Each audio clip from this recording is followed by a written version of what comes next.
제 제목이 설교의 요약이 되겠습니다만 한번 제목을 읽어 보시겠습니다. 탈화, 탈의, 탈관. 이 순서로 설교할 거고요. 기본적인 의도를 말씀드린다면 그리스도인이 되는 길은 던졌다가 잡는 거예요. 지팡이를 던졌더니 뱀이 되잖아요. 이 얘기가 무슨 얘기예요? 누구 얘기예요? 모세. 뱀은 머리를 잡아야 되는데 또 상식에 어긋나는 명령을 내리시잖아요. 꼬리를 잡으라고. 꼬리를 잡았더니 다시 지팡이가 돼요.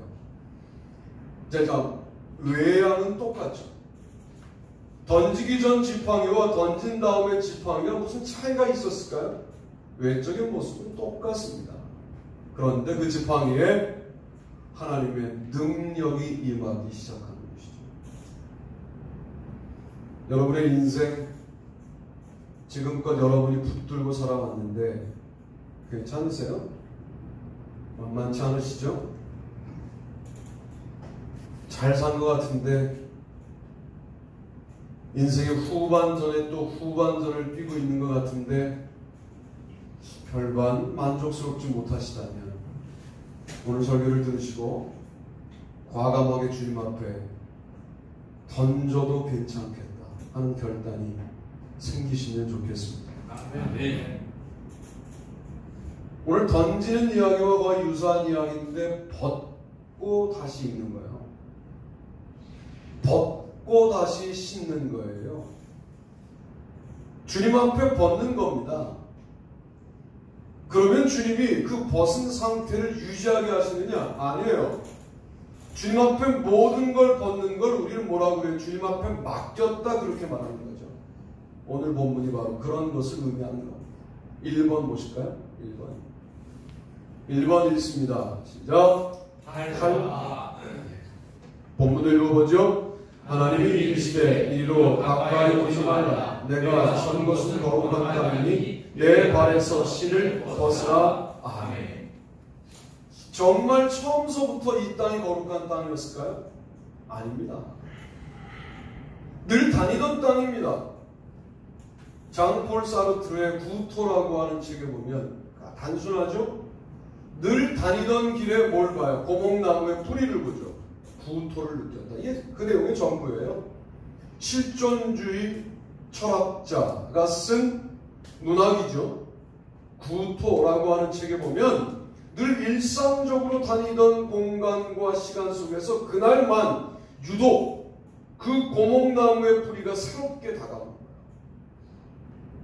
여러분, 이런 순간이 의미의 순간이고 의미의 시간이고 그 장소가 의미의 장소가 되는 거죠. 양치면서 호렙이라는 산에 한두 번 가본 게 아니에요. 모세가. 그날도 여느 날과 똑같은 날이었어요. 무슨 꿈을 새롭게 꿨다거나 그런 거 없어요. 그냥 일어나서 성실하게 양을 치는 겁니다. 그러니까 그리스도인으로서의 하나님의 영광 체험에 상당히 중요한 전제가 뭐냐면 성실이에요. 아무 일도 안 일어나는데 늘 그 일을 하고 있는 거예요. 그러다가 떨기나무에 불이 붙었으나 사라지지 않는 기이한 장면을 보면서 하나님을 만나고 하나님의 말씀을 듣고 무슨 말씀을 듣냐면 네가 일상적으로 다니던 이 길이 거룩한 땅이니 너 발에서 신을 벗으라 라고 말씀하시는 거죠. 그래서 한 번도 신을 벗지 않았던 모세가 주님 앞에 신을 벗는 겁니다. 이게 탈화이죠. 이재철 목사님 이 본문을 가지고 뭐라고 설명하시느냐? 옷은 그 옷을 입고 돌아가신 분의 옷을 봐도 상당히 애잔한 마음이 들지만 옷은 두면 깔아앉는다는 거예요. 모양을 유지하지 않는다는 거예요. 또 모자도 그분이 썼던 채로 두면 모양을 유지했다가 시간이 지나면 그 모양이 유지가 안 된다는 거예요. 그런데 신발만큼은 그 신발을 신다가 돌아가신 분의 신발을 보면 그분의 걸음걸이도 기억나고 그 모양 속에서 그분의 모든 체중을 담아내고 있었던 신발이 그대로 남아있는 모습을 보면서 더 마음이 슬프다는 거죠. 혹시 아버지를 보낸 분들은 그 아버지의 신발을 보낸 다음에 보면 그 아버지가 기억나시죠? 여러분, 신발은 그래서 제가 묵상해 보니까 우리의 삶의 습관이 그대로 남아있는 거의 유일한 인간의 물건 중에 하나로 보입니다. 신발을 벗었다는 말씀은 내가 살아오던 방식대로 살지 않겠습니다 하는 것을 결단하는 것이 아닙니까? 신발의 소중함을 모세는 알았을 거예요. 왜냐하면 애굽을 도망쳐 나올 때 신발을 신고 나왔겠지만 미디안 광야까지 오면서 신발이 헤어져 맨발로 걸었던 시간이 있었을 것으로 성경에 없는 추정을 제가 지금 해보는 거예요. 이럴 때 여러분들은 마음속에 의문을 제기하며 말씀 들으셔야 돼요.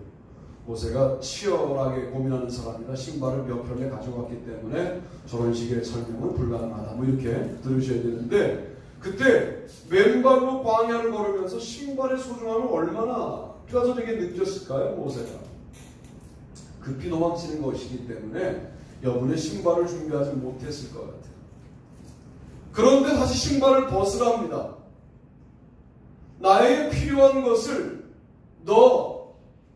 네가 하나님이라고 고백하는 내 앞에서 너의 필요에 대한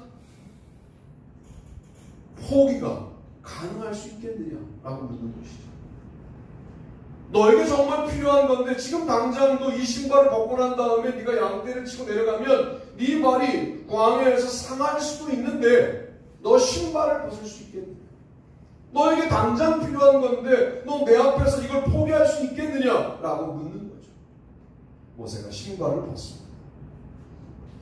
신발을 벗는다는 의미는 이런 의미도 있을 것 같아요. 우리가 신발을 신고 자신만만해하는 삶이 있어요. 뭐냐면 오늘은 주님의 날일지 모르지만 이 순간만큼은 나의 순간이라고 생각하는데 신발이 혁혁한 공을 세웁니다.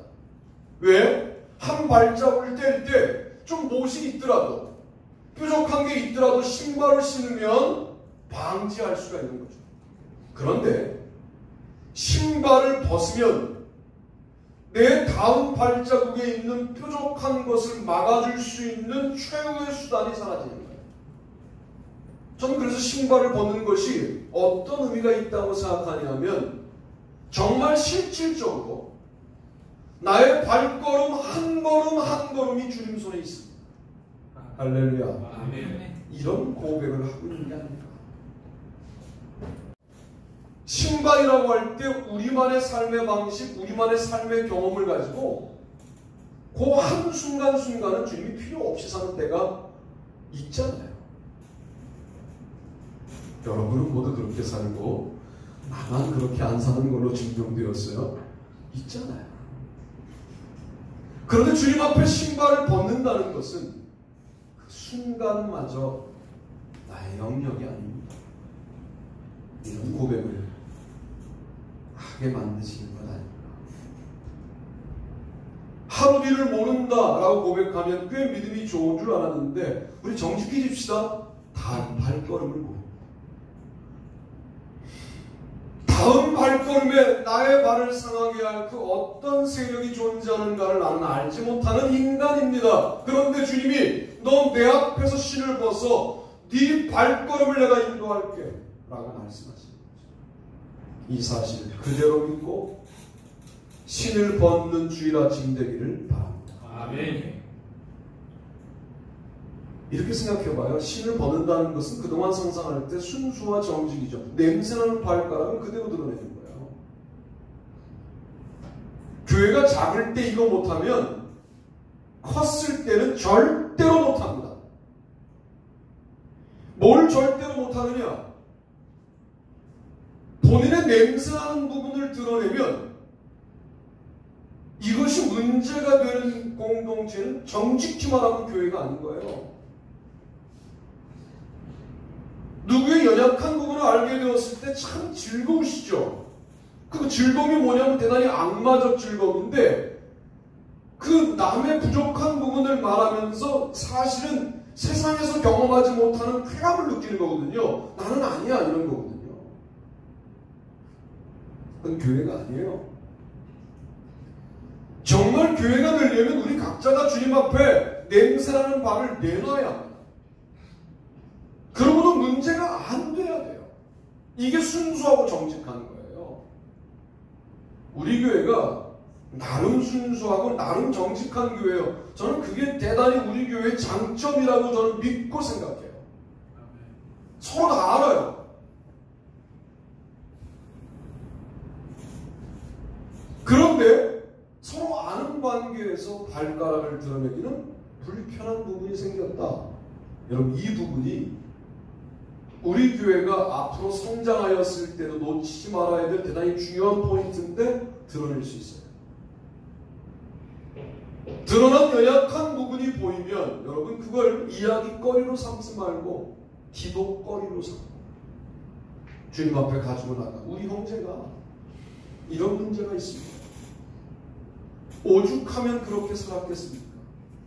주님 힘을 주셔야 그 형제가 이제 더 이상 그렇게 살지 않게 됩니다. 참 멋있죠. 생각만 해도. 우리 그런 교회가 되기를 바랍니다. 아멘. 문제가 보이면 그 문제를 좀 가슴속에 좀 담아두는 시간들이 필요하잖아요. 나도 형제인데. 그리고 뭐예요? 기도로 풀어내는 거죠. 기도. 신발을 벗었다는 것은 주의 종으로 살겠다라고 하는 선택이에요. 주의 종은 너는 건너가지 못하리라 라고 말씀할 때 대들지 않아요. 물론 다른 모세오경에서는 설명하고 건너가게 해달라고 요청하는 부분도 있더라고요.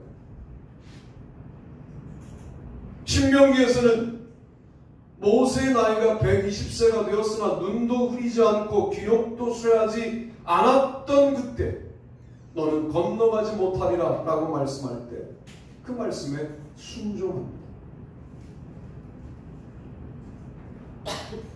주님은 나에게 이렇게 말씀하셨어요. 왜 내 약속을 네 마음대로 해석하니? 라고 하는 깨달음을 주셨어요.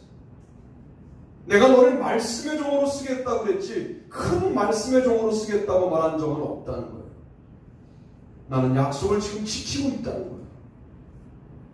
그런데 너는 내가 너를 말씀의 종으로 쓰겠다 그러는데 네 나름대로 크게 라는 부분을 집어넣었다는 거예요. 아, 이번 주간 내내 그것이 마음에 걸려서 그렇군요. 내가 너를 말씀을 증거하는 자리에 늘 세우지 않냐? 그러시는 거예요. 내가 뭘 더 너한테 해줘야 되냐? 그게요. 그건 내 마음이다. 이렇게 마음에 깨달음을 주시다.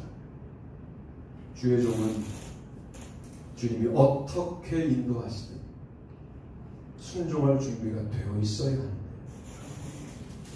주님의 인도하심에도 나의 감정을 집어넣고 나의 판단을 집어넣어서 주님 이렇게 좋게 이렇게 크게 하시면 안 됩니까? 주님 보실 때 너무 웃기시겠죠. 네가 하나님해 그러면 내가 너 좀 할게 그러실 가능성이 있지 않으시겠습니까? 여러분 주님 앞에 신발을 벗은 주의 종 우리가 살아가게 되기를 바랍니다. 아멘. 두 번째 보시죠. 읽습니다. 시작. 칼의 저녁 잡수시던 자리에서 일어나 겉옷을 벗고 수건을 가져다가 허리에 두르시고 이에 대야에 물을 떠서 제자들의 발을 씻으시고 그 두르신 수건으로 닦기를 시작하여 아멘. 요한복음 13장 4절로 5절입니다. 13장 1절은 무엇이라고 말씀하시냐면 예수께서 6월절 전에 자기가 세상을 떠나 아버지께로 가실 때가 이른 줄 아시고 세상에 있는 자기 사람들을 사랑하시되 끝까지 사랑하십니다. 그리고 금방 나오는 본문이 세족보. 먼 길을 다녔기 때문에 슬리퍼 형태의 신발을 신은 사람들의 발가락에, 제자들의 발가락에 먼지들이 있을 때 그거는 워낙 호스트가, 주인이 물을 준비해서 닦아줘야 되는데 주인이 없는 집에, 빌린 집에 들어가시니 누가 누구의 발을 닦아 주겠습니까? 그때 제자들은 세력 경쟁을 하는 거예요. 여러분 참 못된 거예요, 이거.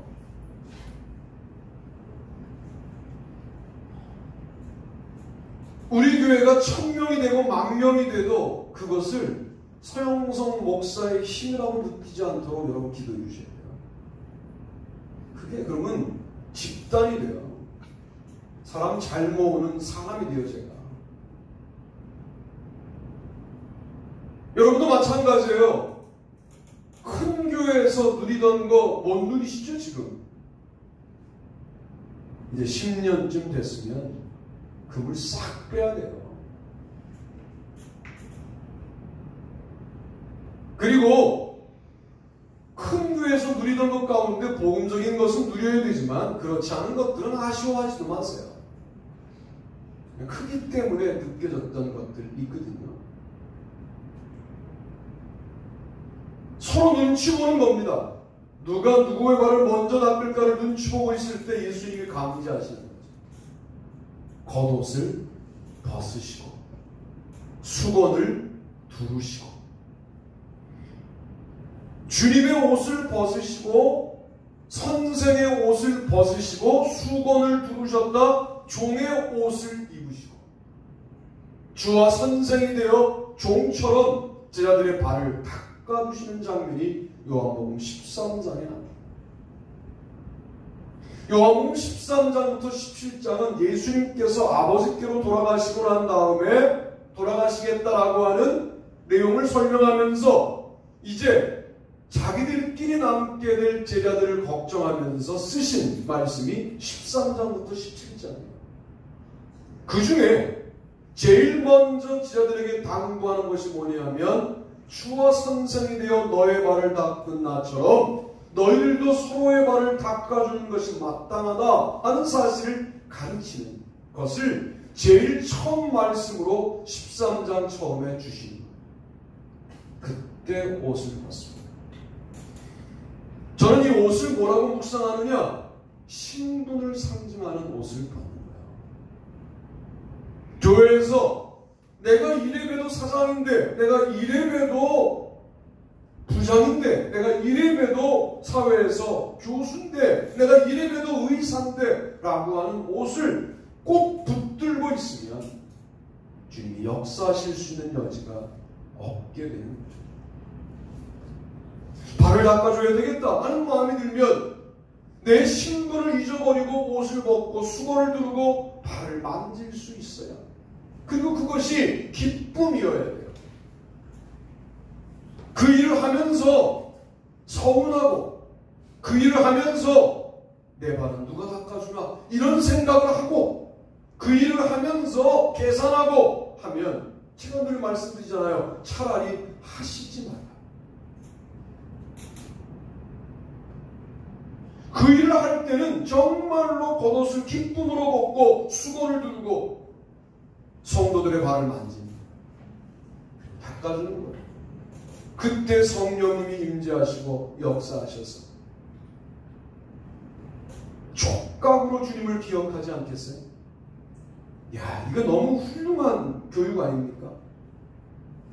그동안 제자들을 이렇게 손으로 터치하거나 제자들의 얼굴을 쓰다듬었다거나 이런 식의 이야기들이 거의 없다가 드디어 아버지께로 돌아가실 때가 이른 줄 아셨던 그때 내가 너희들을 놓고 일상을 떠나가야 하는데, 물론 가면 보혜사 성령께서 오시겠지만 그러나 너희들은 나를 더 이상 만나지 못할 텐데 자, 내가 너희들의 발을 만진다. 나를 촉각으로 기억해라.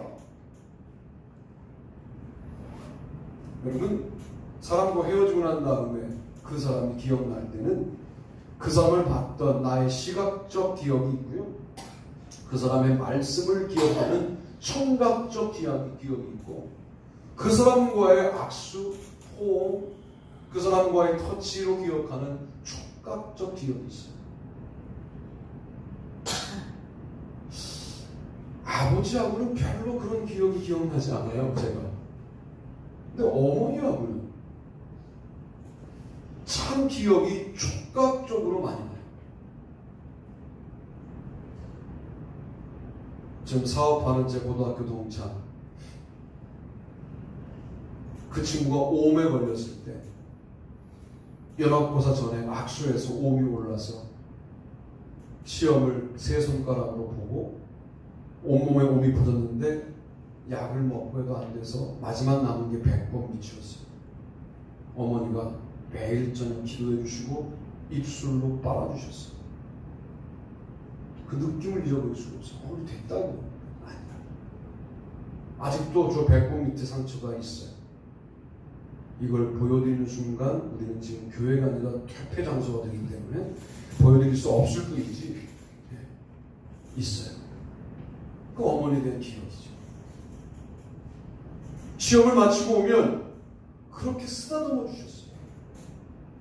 사실은 늘 그런 것도 아니고 그때 점심이 84년도에 대학 다닐 때 저녁은 도시락을 먹고 점심을 사 먹거나 이렇게 해요. 둘 바꿔서 하거나. 점심을 도시락을 먹고 저녁을 사 먹거나. 저녁은 감리교신학대학교 앞에 칼국수집이 있어요.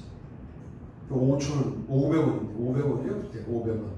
그러면 500원을 내면 냉면 끓여서 줘요. 칼국수 찰랑찰랑 주고 거기 이렇게 양념장을 뿌려주는데 그렇게 맛있어요. 그걸 먹고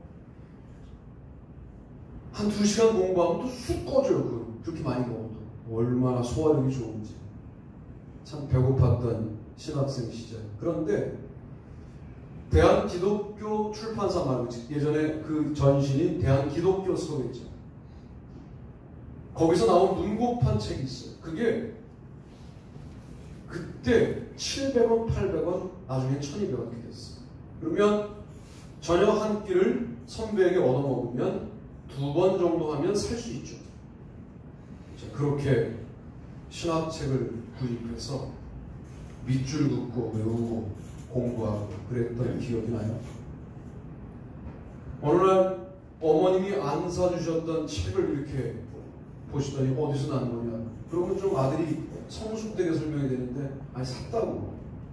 돈이 어디 있어서. 그러면 아니 선배가 밥을 사줘서 저녁밥이 굳어서 그 돈으로 책을 샀다고. 한 번인가 말씀드렸는데 그날 어머니가 눈물이 그렁그렁 하셨어요. 우리 아들 공부하는데 큰 힘이 못돼서 미안하다.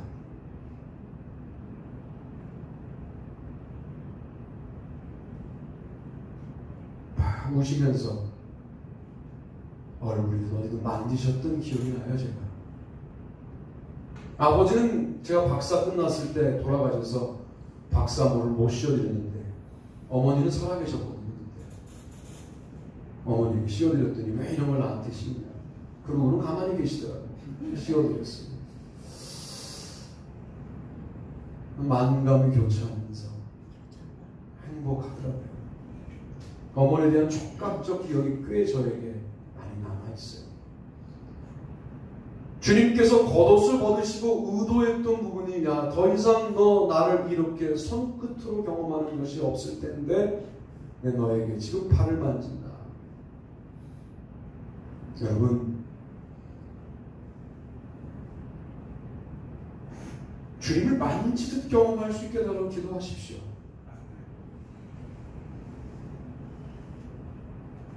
내가 늘 돈을 만지고 사람들의 손을 만지고 세상의 물건들을 만지느라 주님을 만지는 느낌을 잃어버린 것 아닌가라고 하는 고민을 좀 하십시오. 그래서 이 고민이 해결되는 순간 주님 우리와 함께 하시는 놀라운 역사가 일어나게 되는 줄로 믿습니다. 아멘. 나의 신분의 옷을 주님 앞에 벗지 못할 게 뭐가 있습니까? 아니 내가 주님 앞에 신을 벗으면 그저 평생을 맨발로 살게 두시겠습니까? 다시 신기시죠. 주님 앞에 벗었다가 다시 신은 신으로 얼마나 멋있게 모세가 사역합니까? 모세가 신을 벗자 애굽의 종살이가 끝나고 새로운 광야 시대가 시작되고 가나안 정착 시대가 시작되고 그때 또 누구의 신발을 벗게 만드십니까? 여호수아의 신발을 또 벗게 만드세요. 주님께서 신발 벗기시는데 재미를 붙이셨어요. 우리가 주님을 따라 옷을 벗었어요. 벌거벗고 살게 하시겠냐고.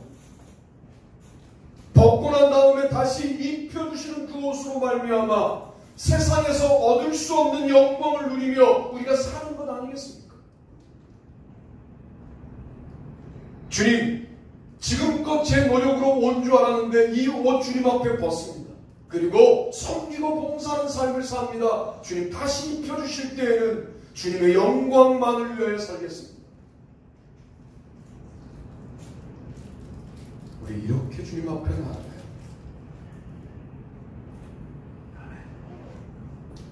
주님은 세상에서 늘 무시를 당하고 있는데 내가 무시당하는 일은 민감하게 반응하는데 왜? 그건 내 옷이 벗겨지는 일입니까?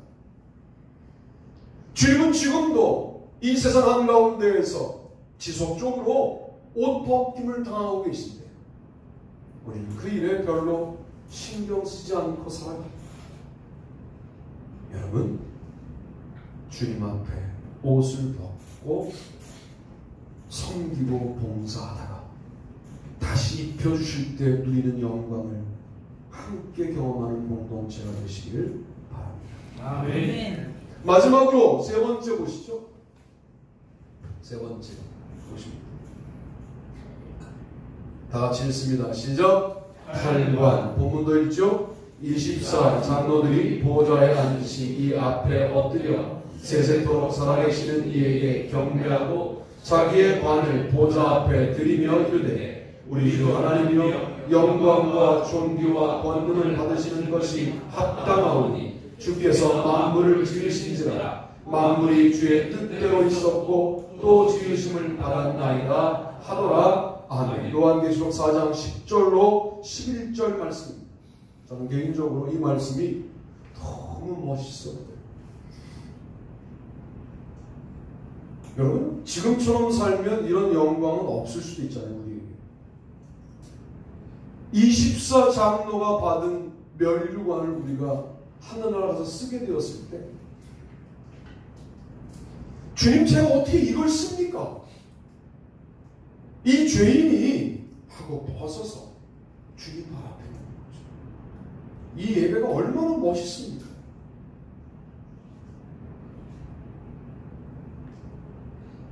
좀 면류관을 쓸 수 있도록 좀 사시고 우리 자녀들이 정말 면류관 쓰는 자녀들이 되기를 주님의 이름으로 축복합니다. 아멘. 죽어서만이 아니라 이 땅에서도 얼마나 멋있어요. 어떤 영광스러운 일들을 경험하게 되었을 때 이 영광은 나의 영광이 아니고 하나님의 영광입니다 하고 벗어서 주님의 존전 앞에 바치는 그런 예배를 살아서도 드리고 죽어서도 주님 앞에서 우리가 멸관을 벗어 주님 발 앞에 놓을 수 있는 사람이 될 수 있다면 이거야말로 너무 놀라운 예배가 아니겠느냐. 면류관은 제가 생각할 때 나의 영광입니다. 그렇지 않습니까? 나니까 주님이 주셨던 영광 마땅히 누려도 누가 뭐라고 할 거 없는 것이죠. 왜? 아무나 주는 게 아니라 이 땅을 사는 동안에 너무 열심히 살았기 때문에 너무 주님과 동행했기 때문에 주시는 나만의 복인데 이 복을 나를 돌아보니까 누릴 수가 없어서 주님 앞에 벗어서 드리는 거예요. 그러면 주님이 벗어서 주님 발 앞에 놓은 것을 그래 이건 원래 내 거여서 하고 마시겠냐. 아마도 이러지 않을까요? 다시 씌우시고 이게 성경에 없는 거예요. 지금서부터는 없는 거예요. 다시 씌우시고 나는 다시 벗고 다시 씌우시려고 하고 나는 벗고 그럼 이렇게 살아야지. 손톱만한 힘이 있으면 그걸 자기의 힘으로 알고 이걸 누려야 되고 이걸 가지고 행세해야 되고 그 힘으로 교회 어렵게 해야 되고 교회는 안중에도 없이 나의 힘만 확보하면 되고 우리 이렇게는 살지 맙시다.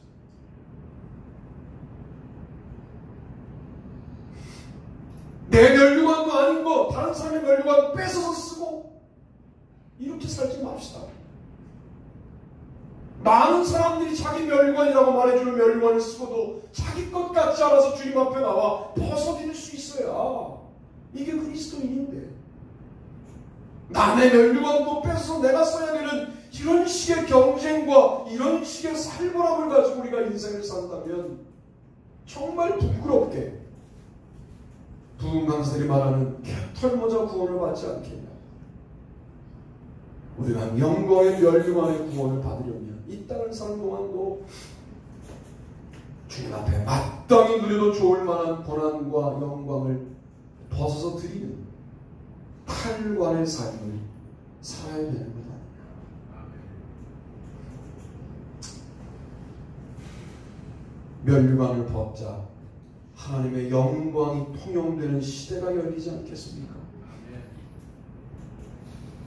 예수님이 옷을 벗자 성령의 시대가 열리지 않습니까? 모세가 실을 벗자 광야와 가나안 정착의 시대가 열리지 않습니까?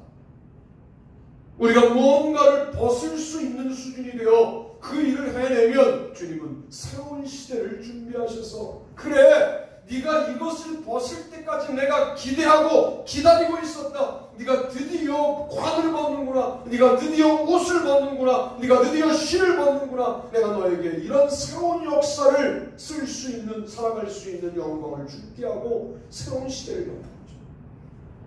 우리 교회가 이제 영광을 열어가야 할 때가 되었다고 생각합니다.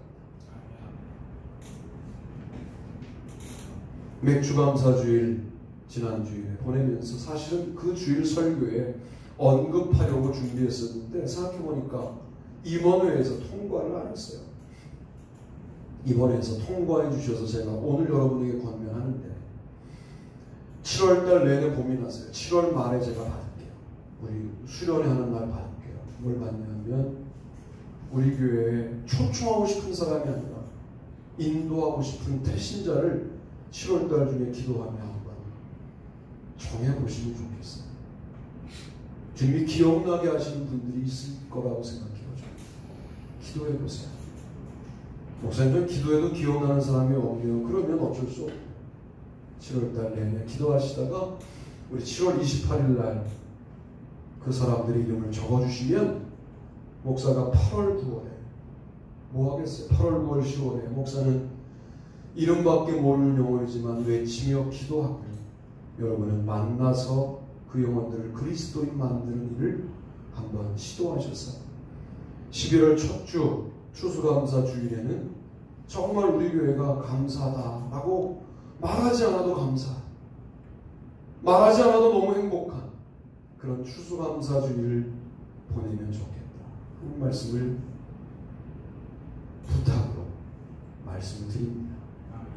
7월달 동안 기도하시면서 주님이 붙여주시거나 연결해 주시는 영혼들을 거부하지 말고 잘 품으셨다가 8월에 데려와도 괜찮아요. 11월까지 두고 있다가 놓칠 수도 있잖아요. 됐어요. 8월에 데려오고 또 구원한다고 누가 뭐라고 그러겠어요. 참 이렇게 설교하면 또 설교하는 것이 기준이 돼서 계속 만나기만 하고 8월에 오겠다는데 11월에 오라고 미루고 이러지 말고 8월에도 데려오시고 또 9월에도 또 연결하시면 데려오시고 이래서 우리 교회가 올 한 해 정말 감사할 일이 많은 아름다운 한 해를 살게 되기를 주님의 이름으로 축복합니다.